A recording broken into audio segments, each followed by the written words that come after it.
اللہ الرحمن الرحیم وبہ نستعین۔ یہ اللہ تعالیٰ کی مہربانی ہے کہ ملک کے سیاسی حالات تبدیل ہوئے ہیں اور بدلے ہوئے سیاسی حالات میں مسلمانوں کی ذمہ داریاں بڑھی ہیں۔ آپ لوگوں کے ذہن میں یہ بات ہوگی کہ سیاسی تجزیہ نگاروں نے بھی اور بہت سے لکھنے والوں اور بولنے والوں نے پچھلے 10 سال میں یہ بات کہی، لکھی اور بولی کہ مسلمانوں کے ووٹ کا، ان کی رائے کا کوئی وزن باقی نہیں رہا۔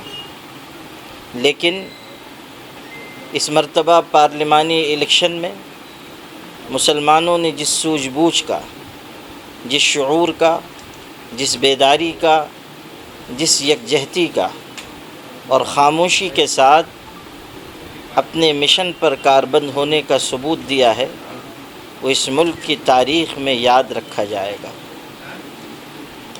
جمہوری ملک میں اٹھے ہاتھوں کی قیمت ہوتی ہے، گرے ہاتھوں کی کوئی قیمت نہیں ہوتی۔ مسلمانوں نے اور اس ملک کے سمجھدار طبقے نے جمہوری طریقے پر اپنی رائے کی مضبوطی ظاہر کی، اور وہی لوگ جو یہ کہتے آ رہے تھے کہ مسلمانوں کا اس ملک میں کوئی سیاسی مستقبل نہیں ہے، انہیں یہ کہنے پر مجبور ہونا پڑا کہ مسلمانوں نے ایک سوچی سمجھی رائے کے مطابق اپنے وزن کا، اپنی رائے کے وزن کا مستحکم ثبوت پیش کیا ہے۔ یہ بھی سچائی ہے کہ اس ملک کی سیاست بغیر مسلمانوں کے آگے نہیں بڑھ سکتی۔ اب جب کہ ملک کے سیاسی حالات بدلے ہیں، مسلمانوں کو مزید سمجھداری کا ثبوت دینا ہوگا۔ یہ بھی کوشش کرنی ہوگی کہ ہم اس ملک میں نفرت کے مقابلے میں محبت کی فضا کو عام کریں۔ نفرت گھروں کو، خاندانوں کو، بستیوں کو اور ملکوں کو توڑ دیا کرتی ہے۔ محبت سے لوگ جڑتے ہیں۔ نفرتیں انسانوں کے لیے نقصان دہ ثابت ہوتی ہیں۔ ایک مخصوص طبقہ ملک میں نفرت کی آبیاری کر رہا ہے، ہمیں اس کے مقابلے میں محبت کے پیغام کو زیادہ سے زیادہ عام کرنا چاہیے، اور جو لوگ اس ملک میں مظلوم ہیں ان کی آواز بن کر مسلمانوں کو سامنے آنا چاہیے۔ ایک اور بات میں عرض کرنا چاہتا ہوں کہ وقت آ گیا ہے کہ مسلمان سیاسی غلامی کی بندشوں سے آزاد ہو کر آگے آئیں۔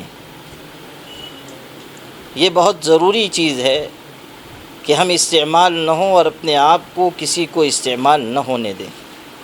یہ افسوسناک بات ہے کہ لوگ ہمیں استعمال کرتے ہیں اور پھر یوں گزر جاتے ہیں گویا کہ ہمیں پہچانتے بھی نہ ہوں۔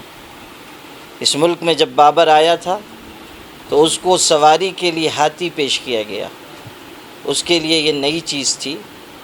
وہ ایک چھلانگ لگا کر ہاتھی پر سوار ہوا اور اس نے فیلبان سے کہا کہ مجھ کو لگام دو، تو اس نے ہاتھ جوڑے اور کہا، مہاوت نے، فیلبان نے کہا، حضور یہ گھوڑا نہیں ہے، یہ ہاتھی ہے، اسے تو میں ہی چلاؤں گا۔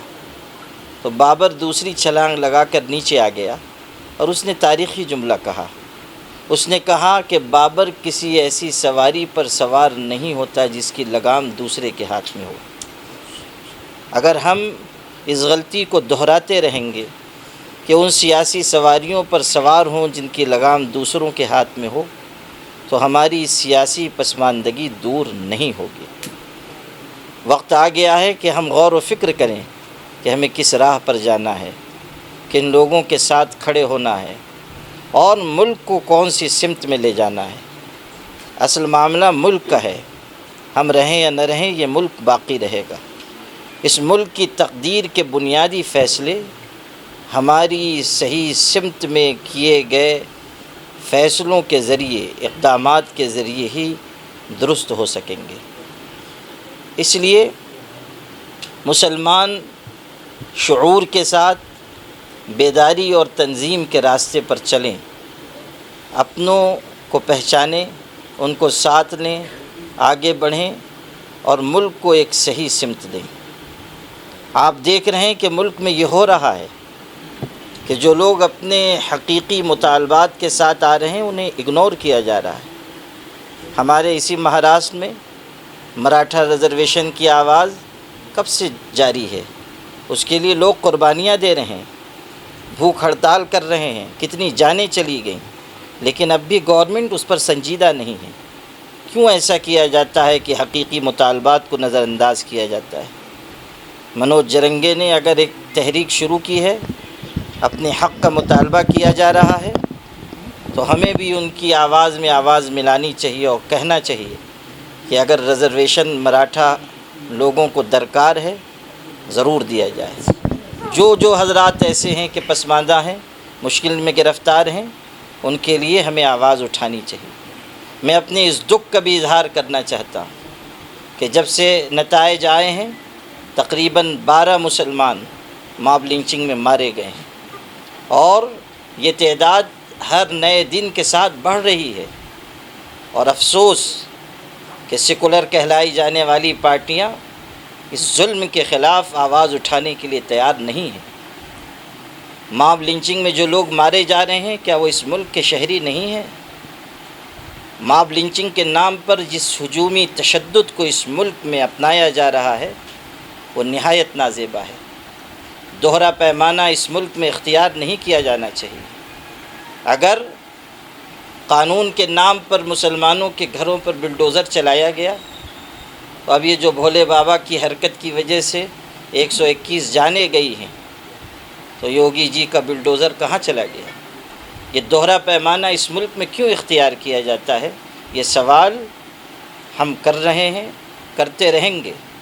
بنیادی طریقے پر ملک میں ایک نظر سے سب کو دیکھا جانا چاہیے، اور ہجومی تشدد کی راہ میں صرف قانون بنا کر نہیں، قانون کے نفاذ کے ذریعے رکاوٹ ڈالنی چاہیے۔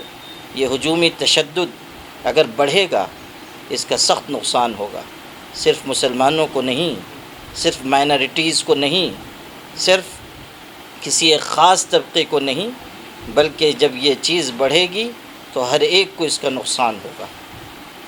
اللہ کرے ہمارا ملک آگے بڑھے، ترقی کرے، اور ہم سب اپنے دیش کے ہت میں صحیح سمت میں قدم کی بے وقوفی ہے، ہم لوگوں کی بے وقوفی ہے کہ ہم بغیر کسی ایگریمنٹ کے کہیں بھی چلے جاتے ہیں اور کسی بھی سیاسی جماعت کے فائدے کے لیے کام کرتے ہیں، اور اس کا نتیجہ یہ ہوتا ہے کہ سیاسی جماعتیں یہ سمجھتی ہیں کہ وہ ہمارا انتخاب نہیں ہے بلکہ وہ ہمارے لیے مجبوری ہے۔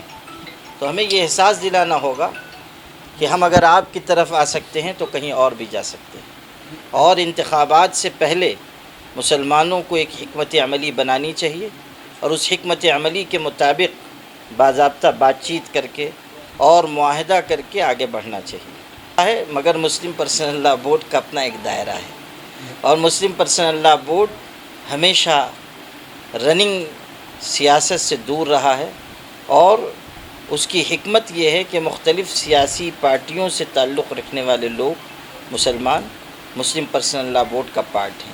اگر ہم کسی سیاسی حکمت عملی کے راستے پر جائیں گے تو اس سے مسلم پرسنل لاء بورڈ کی وحدت متاثر ہو سکتی ہے۔ ضروری نہیں کہ مسلم پرسنل لاء بورڈ ہی ہر کام کرے، اور بھی جماعتیں ہیں، ہم لوگ ان جماعتوں سے گزارش کر سکتے ہیں۔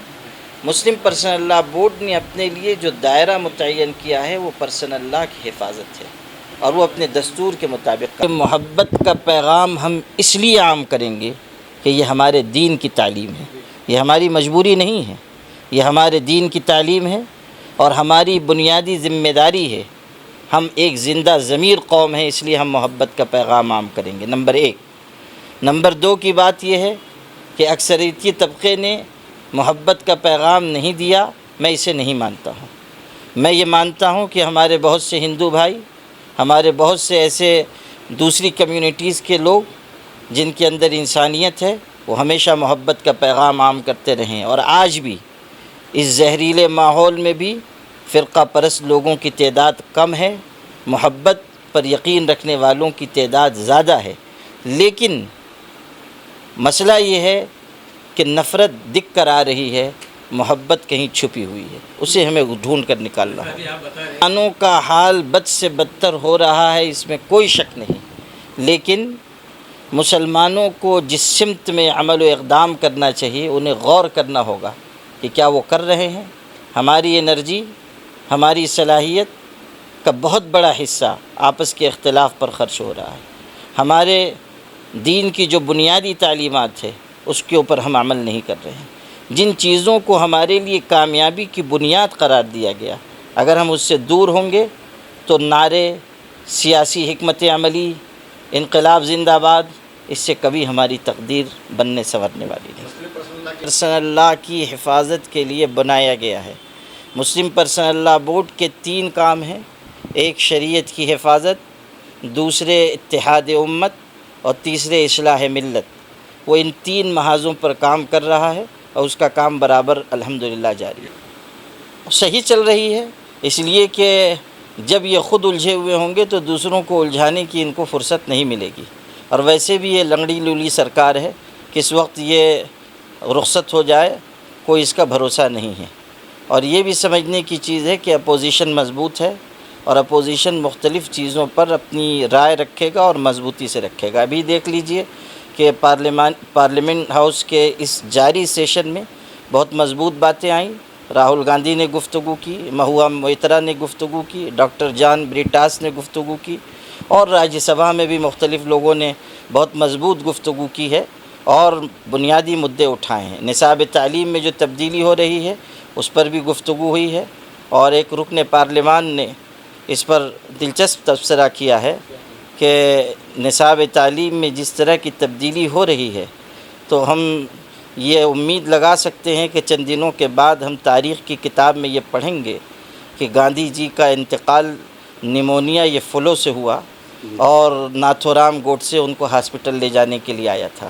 مہوا موئترا نے کہا ہے کہ اس ملک میں لیڈروں کی 2 قسم ہیں، ایک جو ووٹنگ مشین سے آتے ہیں، جو دوسرے وہ جو واشنگ مشین سے آتے ہیں، تو یہ دونوں طبقے اس ملک میں ہیں۔ تو بہت مضبوط اپوزیشن ہے اور وہ لگاتار اپنی بات اٹھا رہا ہے، اور امید ہے کہ یہ طاقت اگر قائم رہی تو کسی غلط سمت میں جانے کا موقع گورنمنٹ کو کم ملے۔ پہلے بھی اپنی رائے دے چکا اور اب بھی میں کہہ رہا ہوں کہ یہ چیز غلط ہے کہ آپ اتنی بڑی آبادی کو نظر انداز کریں، چاہے کوئی پارٹی ہو، آپ صرف ووٹ لینے کے لیے آئیں، غلط ہے۔ جب ابھی یہ MLC کا معاملہ آیا، مسلمانوں کو نظر انداز کیا گیا، غلط کیا گیا، لیکن ظاہر ہے کہ ابھی ایسی صورتحال ہے کہ جس میں ہم اس طرح کی باتوں پر بہت زیادہ زور نہیں دے پا رہے ہیں، اس لیے کہ اور بہت سے بڑے مسائل ہیں، لیکن اس پر بات کرنی چاہیے، اور سیکولر کہی جانے والی پارٹیز کی ہائی کمان سے بات کرنی چاہیے، اور انہیں یہ بتا دینا چاہیے کہ اگر آپ نظر انداز کریں گے تو ہم بھی نظر انداز کریں گے۔ بنیادی طریقے پر یہ بات سمجھنی چاہیے کہ اپنی سیاسی قوت، یہ نعرہ اچھا تو ہے، لیکن ایک سیاسی پارٹی بنانا اور چلانا یہ آسان کام نہیں ہے۔ میں یہ بات آپ سے صاف طریقے پر کہنا چاہتا ہوں کہ سیاسی پارٹیاں خون جگر سے چلتی ہیں اور اس کے لیے بڑی محنت درکار ہوتی ہے۔ سیاسی پارٹیاں کبھی بھی تقریروں سے نہیں چلتی ہیں، تو اس لیے ہم لوگوں کو بنیادی طریقے پر اگر کوئی راہ اپنانی ہے تو مل بیٹھ کر ایک راستہ بنانا چاہیے، اور زیادہ بہتر یہ ہے کہ ریاستی سطح پر جو ایسی پارٹیاں ہیں جو کچھ لو کچھ دو کے تحت کام کر سکتی ہیں، ان کے ساتھ ہمیں بات چیت کرنی چاہیے اور بات آگے بڑھانا۔ CM فرنیچر ناندیڑ لائے ہیں آپ کے لیے شادیوں میں دیے جانے والے فرنیچر خاص ہول سیل داموں میں اور ڈسکاؤنٹ کے ساتھ مضبوط اور خوبصورت لیٹسٹ ڈیزائن والے بیڈ روم سیٹ ساگوان اور ووڈ بیس مٹیریل میں دستیاب ہے۔ اسی کے ساتھ sofa set, dining table, Godrej الماری، آفس چیئر، آفس ٹیبل واجبی داموں میں دستیاب ہے۔ ایک بار ضرور تشریف لائیں۔ ہمارا پتہ ہے CM furniture and home appliances, famous function hall کے پاس، الہی مسجد کے سامنے Mal Tekri Deglur Naka road Nanded. Mobile number 9923106277.